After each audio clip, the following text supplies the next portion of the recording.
Donc on va faire un rappel sur toutes les notions de base qu'il faut connaître sur le PGCD. Donc déjà le PGCD c'est le plus grand commun diviseur entre deux entiers. Donc on va parler de diviseur commun à deux entiers. Donc il y a une propriété qui est vraiment au cœur de ce chapitre. C'est la propriété qui dit que si C divise A et si C divise B, alors C divise toute combinaison linéaire de A et B. C'est-à-dire C divise AU plus BV avec U et V deux entiers. Donc par exemple C divise 3 fois A plus 4 fois B. Ou bien 3 fois A moins 4 fois B. Ce genre de choses. Donc ça c'est vraiment très important. On va s'en servir plusieurs fois, notamment dans les exemples. Donc le PGCD, si on veut regarder un exemple simple pour le PGCD de nombres, donc par exemple le PGCD de 12 et 18, c'est le plus grand diviseur commun entre 12 et 18. Donc on va lister les diviseurs de 12. Donc, alors on va pas noter ceux qui sont négatifs pour gagner un peu de temps. Donc les diviseurs de 12, on a 1 fois 12, donc on a bien 1 et 12. On a 2 fois 6, donc 2 et 6. Et on a aussi 3 fois 4, donc 3 et 4. Là, on a listé tous les diviseurs de 12.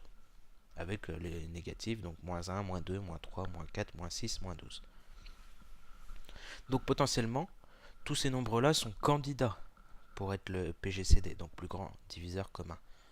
Donc il faut aussi que ça soit un diviseur de 18, on a dit, PGCD entre 12 et 18. Donc les diviseurs de 18, donc on fait la même chose, on les liste tous, donc on liste uniquement les positifs.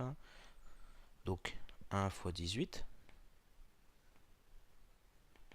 On pourra aussi avoir, il y a aussi 2 fois 9, donc 2 et 9, et 3 fois 6. Il n'y en a pas d'autres. Donc aussi, tous ces nombres-là sont potentiellement, euh, l'un de ces nombres-là est potentiellement le PGCD. Donc maintenant, on regarde les diviseurs communs pour restreindre notre étude. Donc il y a 1 qui est possible, 2, 3, 4 non, 6, et il n'y en a pas d'autres. Et une fois qu'on a listé tous les communs possibles, on regarde le plus grand. Ben, il y a 6 qui est le plus grand. Donc le PGCD de 12 et 18, eh ben, c'est 6. Donc ça c'est le premier exemple assez basique pour le PGCD de 12 et 18. Bon déjà, assez facilement on peut voir qu'on peut se restreindre à des nombres positifs pour le PGCD. PGCD de nombres négatifs, ça n'apporte pas d'intérêt supplémentaire, puisque dans les diviseurs de 12 et de moins 12, par exemple, on obtient exactement les mêmes. Donc entre les diviseurs de A et moins A, on aura les mêmes. Diviseurs de B et moins B, on a les mêmes. Donc autant se restreindre à des nombres positifs. On peut remarquer déjà une chose, les diviseurs de A sont les mêmes que les diviseurs de A, donc les PGCD entre A et A, ben c'est A, tout simplement. Si on regarde le PGCD entre A et 0, on va aussi obtenir A. Tout simplement parce que le PGC, les diviseurs de A, on obtient plein de nombres, le plus grand c'est A, et on sait que A, on pourrait dire que c'est un diviseur de 0, entre guillemets, dans le sens où A fois 0, on obtient bien 0, donc on obtiendra bien A dans la liste diviseur de 0. On obtient tous les nombres de manière générale. K fois 0 égale 0. Donc ça, c'est deux petites propriétés basiques qu'on peut observer. Déjà, maintenant, si on essaye de faire un peu plus général dans les diviseurs de A. Donc on va s'intéresser, on va lister que les positifs, donc en pointillé les négatifs. A, c'est 1 fois A. Donc 1 et A sont des diviseurs de A. Et on a potentiellement d'autres diviseurs. A priori, on ne peut pas dire. On peut en avoir d'autres comme on ne peut pas en avoir d'autres. Par exemple, 7, il n'y a que 1 et 7 dans les positifs. Pour 4, il y a 1, 2, 4, etc. Alors, si on fait la même chose pour les diviseurs de B, donc 1, potentiellement d'autres, et B. Déjà, on remarque une chose, c'est qu'il y a toujours le 1 qui est en commun. 1 divise tous les nombres entiers. Donc le PGCD, c'est au moins 1 entre A et B. Donc il est plus grand que 1. On remarque aussi que dans les diviseurs de A, il n'y a pas plus grand que A. dans les diviseurs de B, il n'y a pas plus grand que B. Donc le PGCD ne peut pas être plus grand que A et B, parce que c'est un diviseur commun aux deux. Donc PGCD de A et B, il est plus petit que A, il est aussi plus petit que B. Donc ça, première règle assez basique. Remarquons que si l'un divise l'autre, donc par exemple si B divise A, si on veut lister les diviseurs de A par exemple, ben, comme B divise A, ça veut dire que B est dans les diviseurs de A. Comme on a considéré qu'ils étaient tous les deux positifs, ben alors B est plus petit que A, et dans les diviseurs de A, on voit apparaître un B quelque part. Par exemple comme ça, il peut y en avoir avant, il peut y en avoir après, comme il peut ne pas y en avoir. Dans les diviseurs de B, on regarde, on obtient la même chose. Hein.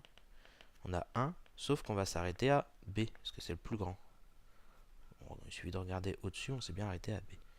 Et on remarque que B, c'est un diviseur commun aux deux, et c'est le plus grand possible, puisque dans les diviseurs de B, il n'y a pas plus grand. Donc ici, si B divise A, le PGCD entre A et B, c'est B.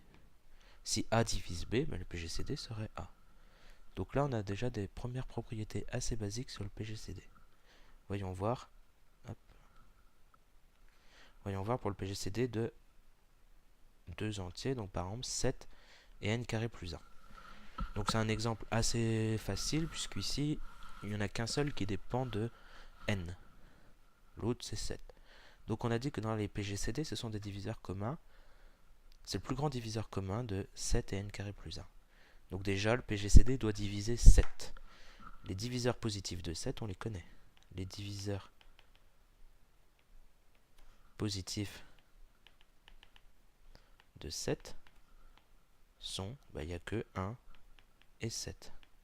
C'est-à-dire, dans les candidats avec le PGCD entre 7 et n carré plus 1, il n'y a que deux candidats possibles. Il n'y a que 1 et 7. Donc, le PGCD entre 7 et n carré plus 1, alors j'ai peut-être dit 1, je me suis trompé, c'est 7 et n carré plus 1, il vaut soit 1 ou 7. Il n'y a pas d'autre possibilité, puisqu'il doit diviser 7 et il doit diviser aussi n carré plus 1. Donc s'il divise 7, il n'y a que deux possibilités, comme il est positif.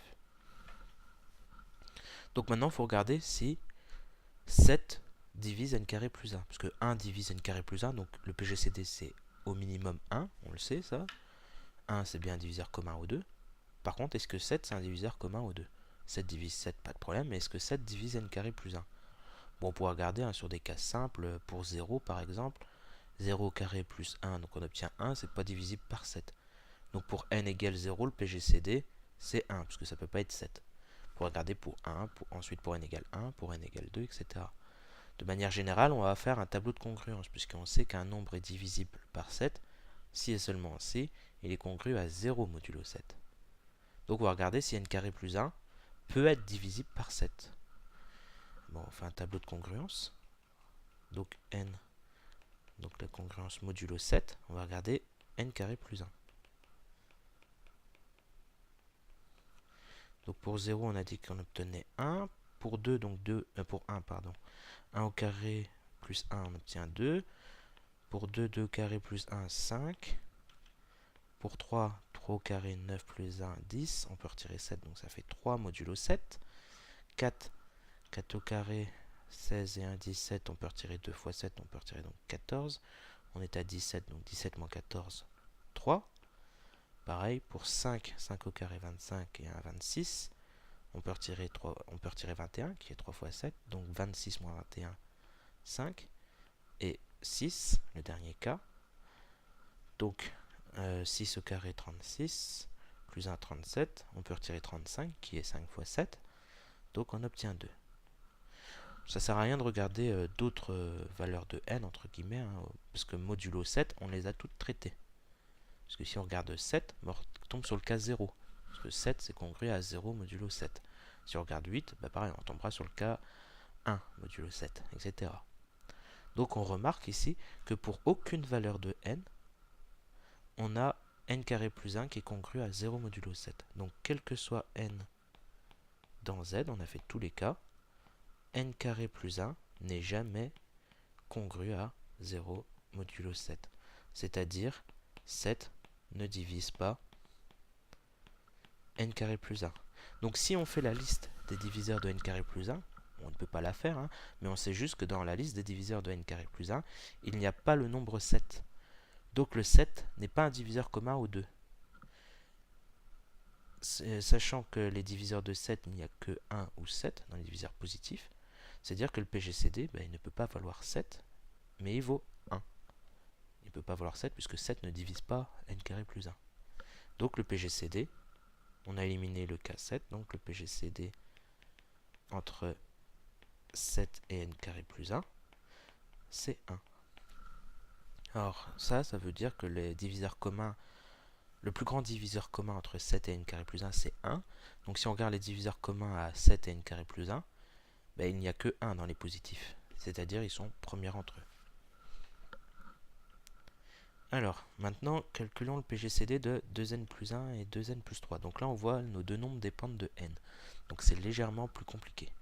Donc pour cet exemple-là, il faut regarder donc les diviseurs communs entre les deux et on prendra le plus grand possible pour obtenir notre PGCD.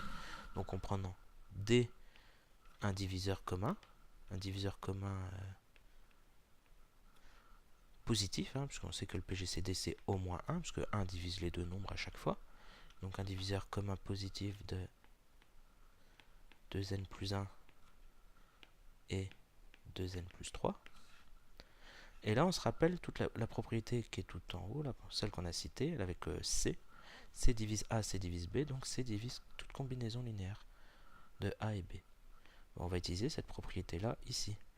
D divise 2n plus 1, D divise 2n plus 3, donc D divise la différence des deux.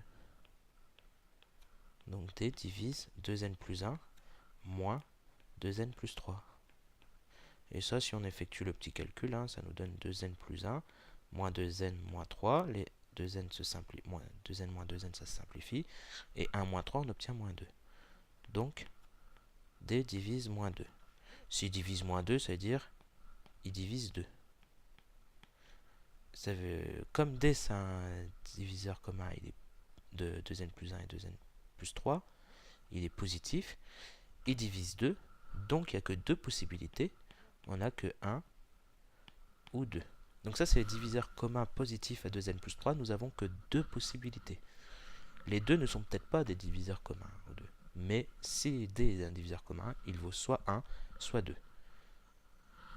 Donc on a deux candidats pour le PGCD. 1, c'est sûr, il peut être le PGCD. Est-ce que 2 peut l'être? Il faudra qu'il divise les deux. S'il y en a un qui ne divise pas, ça ne peut pas l'être. Donc on regarde, est-ce que 2 divise 2n plus 1? Assez facilement on voit que non, parce que 2n plus 1 c'est un nombre impair. Donc 2 ne divise pas 2n plus 1. Voilà, c'est fini. On s'en moque, qu'il divise ou non 2n plus 3, ça n'a pas d'importance, puisqu'il doit être commun, un diviseur commun aux deux. 2 ne divise pas 2n plus 1, donc le PGCD ne peut pas valoir 2. Donc, en diviseur commun aux deux, on n'a que 1. Donc, le PGCD ne peut pas valoir 2, donc il vaut 1, puisqu'on n'avait que deux candidats possibles. Ça veut aussi dire que les deux nombres ici sont premiers entre eux. Un autre exemple, avec 4n plus 3 et 3n plus 4. Donc on reprend exactement la même chose, je vous remontre. On va prendre D, un diviseur commun positif à 4n plus 3 et à 3n plus 4. Et on va regarder les possibilités que l'on a pour D. Donc, je ne vais pas écrire la phrase pour gagner du temps. D divise 4n plus 3. D divise 3n plus 4. Et on va essayer de se ramener à un nombre un peu plus simple pour connaître les possibilités pour D. Donc D divise toute combinaison linéaire de 4n plus 3 et de 3n plus 4. Donc on va voir par combien on va multiplier 4n plus 3 et par combien on va multiplier 3n plus 4.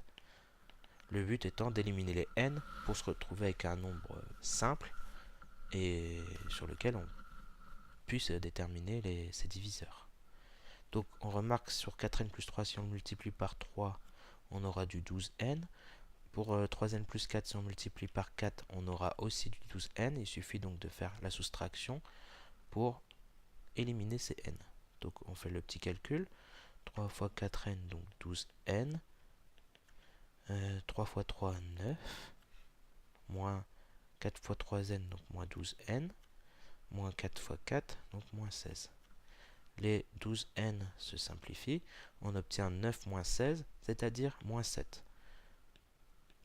Donc, d divise moins 7. Autrement dit, d divise 7. Comme d c'est un diviseur commun aux deux nombres, mais surtout on l'a pris positif, et il divise 7. Donc les diviseurs positifs de 7, c'est 1 ou 7. Donc, comme candidat en PGCD, entre 4n plus 3, de 4n plus 3 et de 3n plus 4, on a deux possibilités, c'est soit 1, soit 7. On va regarder pour les valeurs de n ce que ça peut donner. Regardons par exemple pour n égale 0. 4n plus 3, ça vaut 3. 3n plus 4, ça vaut 4. Et aucun des deux n'est divisible par 7. Donc le PGCD, ça ne peut pas être 7, ça sera 1 dans ce cas-là. Regardons pour n égale 1. 4n plus 3, donc ça fait 4 fois 1, 4 plus 3, 7. Donc 7 divise bien ce nombre, divise bien le premier. Donc ça sera peut-être 7. On ne peut pas dire que c'est 7 encore, mais peut-être. On regarde pour le deuxième. 3n plus 4, donc 3 fois 1, 3 plus 4, 7, oui. Il est aussi divisible par 7. Donc 7 c'est bien un diviseur commun à 4n plus 3 et à 3n plus 4 dans ce cas-là. Et donc ça sera bien le PGCD parce que ce sera le plus grand possible. Parce que dans les possibilités, on a vu que 1 ou 7. Pour n égale 2, on pourrait faire exactement la même chose. 4n plus 3, donc 4 fois 2, 8 et 3, 11. Ah, c'est pas divisible par 7. Donc ça sert à rien de faire l'autre calcul pour 3n plus 4, puisqu'on sait que le PGCD, il doit diviser les deux. Et ici, il ne divise pas le premier. Donc ça peut pas être le PGCD pour n égale 2. Et donc on va voir, comme ça, pour quelle valeur de n le PGCD vaut 7, et pour quelle valeur de n le PGCD vaut 1. Pour cela, on va voir quand est-ce que 4n plus 3 est divisible par 7. Il est divisible par 7 quand il est congru à 0 modulo 7. Donc, vous avez compris, on va encore refaire une table de congruence, modulo 7. Donc de 4n plus 3. Donc pour 0, 0 on a dit qu'on obtenait 3. Pour 1, on obtenait 7, donc 0 modulo 7. Pour 2, 2 fois 4, 8 et 3, 11, donc on obtient 4. Pardon. Pour 3, 3 fois 4, 12 et 3, 15. On peut retirer 2 fois 7, donc on peut retirer 14. Donc on reste 1. Modulo 7. Alors pour 4, 4 fois 4, 16 et 3, 19. On peut retirer encore une fois 14, donc on obtient 5 modulo 7. Pour 5, 5 fois 4, 20 et 3, 23. On peut retirer 3 fois 7, donc on peut retirer 21. On a 23, donc il ne reste plus que 2. Et pour 6, 6 fois 4, 24 et 3, 27. On peut encore retirer 21, donc il ne reste plus que 6. Et on remarque ici que pour toutes les valeurs, sauf, alors je vais mettre en rouge plutôt, pour toutes les valeurs de n, sauf lorsque n est congru à 1 modulo 7, on a que 4n plus 3 n'est pas divisible par 7. Donc pour toutes ces valeurs-là, pour celle-ci, pour ces cas-là, le PGCD ne peut pas valoir 7, puisque 7 ne divise pas 4n plus 3. Donc on rédige. Pour n qui n'est pas congru à 1 modulo 7, le PGCD de 4n plus 3 et de 3n plus 4, c'est pas 7. Et on a dit qu'au-dessus, que c'était soit 1, soit 7, comme diviseur commun. Ou alors c'est 1 le PGCD. Alors j'ai été un peu vite dans la rédaction, il faudrait dire pour n qui n'est pas congru à 1 modulo 7, on a, je vais l'écrire, 4n plus 3 qui n'est pas congru à 0 modulo 7, donc 7 ne divise pas 4n plus 3. Et donc le PGCD vaut 1. Voilà. Maintenant, on va traiter l'autre cas quand même, pour n congru à 1 modulo 7. D'après le tableau de congruence, 4n plus 3 est congru à 0 modulo 7. Donc, 7 divise 4n plus 3. Ça ne suffit pas encore pour conclure que le PGCD vaut 7, parce qu'il peut très bien valoir 1. Il faut vérifier si 3n plus 4 est aussi divisible par 7. Je vous rappelle, hein, on regarde en haut, j'encadre, on regarde le PGCD de 4n plus 3 et 3n plus 4. On sait que C divise le premier, maintenant on va regarder s'il divise le deuxième. Donc on veut regarder pour 3n plus 4. Donc le plus simple c'est regarder 3n plus 4 modulo 7, si ça vaut 0 ou non. Donc on va reprendre, n est congru à, on reprend ici, n est congru à 1 modulo 7, on multiplie par 3. Donc 3n congru à 3 fois 1, donc 3 modulo 7. On rajoute 4, donc 3n plus 4, congru à 3 plus 4, donc 7 modulo 7, c'est-à-dire 0 modulo 7. Donc, 3n plus 4 est divisible par 7 aussi. Ça veut dire 7, autrement dit, 7 divise 3n plus 4. Donc ici, on a démontré que dans ce cas-là, pour n congru à 1 modulo 7, 7 divise bien 4n plus 3, 7 divise bien 3n plus 4, donc c'est bien un diviseur commun aux deux. Et d'après ce qu'on a fait avant, je vais l'encadrer en vert ici, il n'y avait que deux possibilités dans les diviseurs communs, soit 1, soit 7. Comme 7 fonctionne, c'est le plus grand. Donc le PGCD entre 4n plus 3 et 3n plus 4, il vaut 7. Donc attention, c'était pour n congru à 1 modulo 7. Alors un petit rappel, n congru à 1 modulo 7 ne veut pas dire que n vaut 1. Ça veut dire il existe un entier k, un entier relatif, tel que n égale 1 plus 7 fois k. C'est-à-dire qu'il y a une infinité de possibilités. On pourrait très bien avoir 1, on peut très bien avoir donc plus 7 fois 1, donc plus 7, donc 1 plus 7, on obtient 8. On peut encore rajouter 7, donc 15. On peut encore rajouter 7, donc 22, etc. On pourra aussi très bien retirer 7. Donc au lieu d'avoir 1, 1 moins 7, moins 6, etc. aussi. Retirer 7 autant de fois que l'on veut. Donc il y a une infinité de valeurs pour lesquelles n est congru à 7, 1 modulo 7. Donc pour une infinité de valeurs, le PGCD vaut 7. Mais on a aussi pour une infinité de valeurs, le PGCD vaut 1 d'après ce qu'on a fait avant. Donc on a vraiment deux cas. Lorsque n est congru à 1 modulo 7, le PGCD vaut 7. Et lorsqu'il est congru à autre chose que 1, le PGCD vaut 1.